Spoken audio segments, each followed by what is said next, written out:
Hello cosmonauts, it's me Jeff Beck, joined with my good friend and co-designer Jeff Krause. We're going to talk to you a little bit about the newest country, South Africa. At the beginning of the game, South Africa is going to roll their dice, so they're going to roll them one at a time into a queue. So I might do something like this. We'll go ahead and line that up into a queue, just like this. And that's very important because South Africa can only work off the front of the queue. These dice in the back, they might want to try and move them forward, but right now they only have access to these numbers. Now there's a number that South Africa needs to keep track of, and that number is 3. That does two things for them. First off, they can only have 3 dice out of their queue at any given time. They're not placed on tiles. So no matter how long my queue is, I can't have more than 3 dice unplaced outside of my queue. The other thing to keep in mind is if your queue is only 3 dice, you're done. These last 3 dice in the queue will actually be the beginning of my queue for future rounds, which is pretty cool because then you can kind of keep track of like, okay, I know next round I'm going to want maybe a 6, so that's a great place to start. Looking at my tiles here, you have 3 starting tiles. First off, you have a tile that takes a 4 through 6, so you need a really high number. It produces 5 power, and it's going to let you set a die in the queue equal to its queue position. So like for example, I could set the first one to a 1, the second one to a 2, on down the queue. That's a very flexible way of manipulating your dice, but unfortunately, you are very limited on which dice in the queue you can manipulate to what number. So there's a lot of flexibility, but you really have to work with it. The second thing you can do is you can cycle your queue. So here in this EPS lithium-ion battery tile, you can take 2 dice. They can be any number. What you're going to do, so let's say I pull this dice off here, I put that there. First thing I'm going to do is I'm going to roll a new dice into the queue. So now remember, I'm done as soon as this queue is down to 3. So since I put a new dice back into it, this basically is dice neutral for me. It does produce 1 power, but more importantly, it's going to let me cycle dice to the back of my queue. So like for example, maybe I want to take the 6. I can take 1 or 2 dice and move it to the back of my queue. So now this 3 is in front. Well, that's important because if you look over here in my aluminum shielding, I need doubles, and those doubles need to be 1, 2, or 3. So that's very restrictive, but luckily I can work with that. So maybe I pull this 3 off of here. I'm also going to pull this 6 off, and I'm going to use it to drop that right here, and I'm going to set this guy to a 3. It's already 3, so that's good there. But now I need to get this other 3 out. So what I'm going to do is I'm going to pull this 1 out. I'm going to move it here. I'm going to roll new dice into my queue, which is very good because now I can pull another one. And now I have to cycle 1 or 2. Luckily, I have 2 3s here, so cycling this 3 into the back is not a problem. If that was the only 3, you'd have to sequence that differently. So you can see some of the challenges that might come out working with this queue.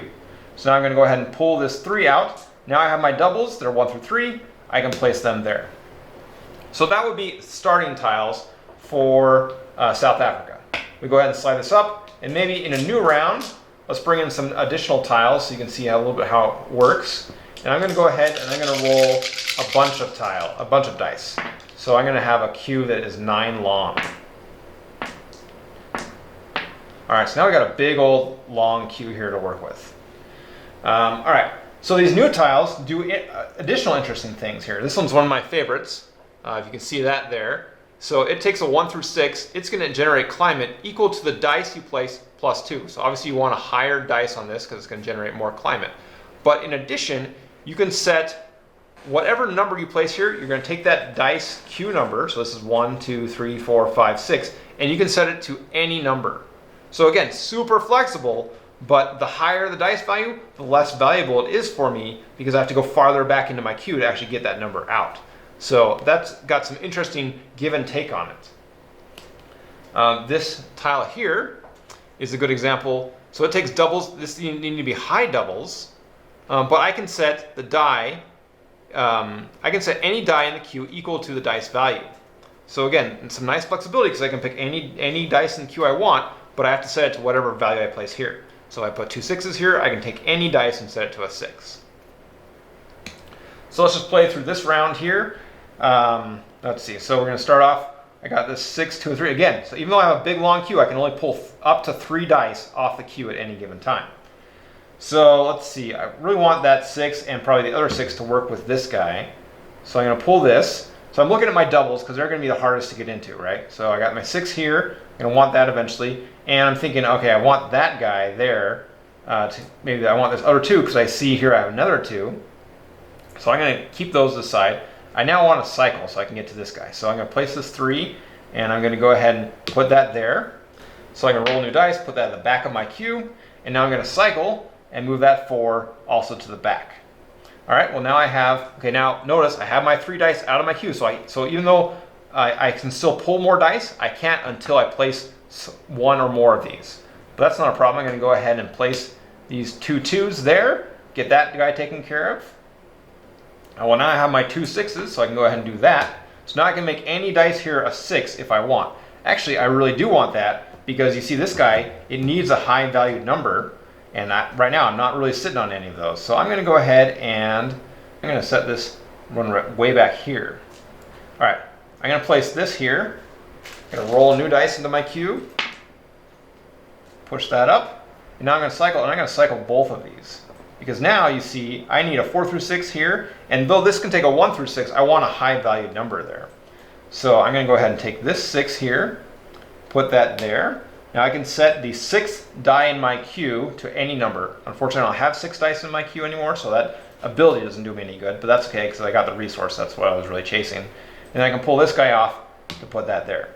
So you see, I was able to manipulate my queue, cycle dice out, set dice in my queue to certain numbers in order to maximize my tiles. So there's some really interesting dynamics when it comes to South Africa. But we're going to go one step further. Okay, here we are with the dual setup for South Africa. Like as you saw in the update, South Africa is actually able to be played by 2 different players if you want to. It can be played standalone, absolutely, but if you and a buddy want to both play South Africa, it actually works really, really well together in a really cool way. Let me give you an example of how that works. So here I'm partway through my turn. You can see I'm still needing to get my Lunar Shield. I need double 1 through 3. I got a 2 out. But no matter how far I cycle, I'm not going to be able to get to that other 2. So I'm in a sticky situation. Thankfully, my friend Jeff here is also playing South Africa, and we're going to work together. How that works is when you play South Africa, when one player cycles, the other player has to cycle 1 or 2 dice at the same time. So you need to coordinate and you need time together in order to get your cycling working properly. So Jeff, why don't you go ahead and get started? Sure. Okay, I'm going to take this 6 here, and I'm going to cycle. So I'm going to alert to my teammate, cycle. Okay, so now I need to cycle like this. All right. Hey, Jeff, I'm also going to cycle. Is that okay? Is now a good time? Yes. Okay. Now it's a great time to cycle. So actually, I only want to cycle 1 there, so I'm going to keep that one. So I'm going to do that. I'm going to cycle back here. I need to roll new dice. Get this guy out. Now I'm in a good spot.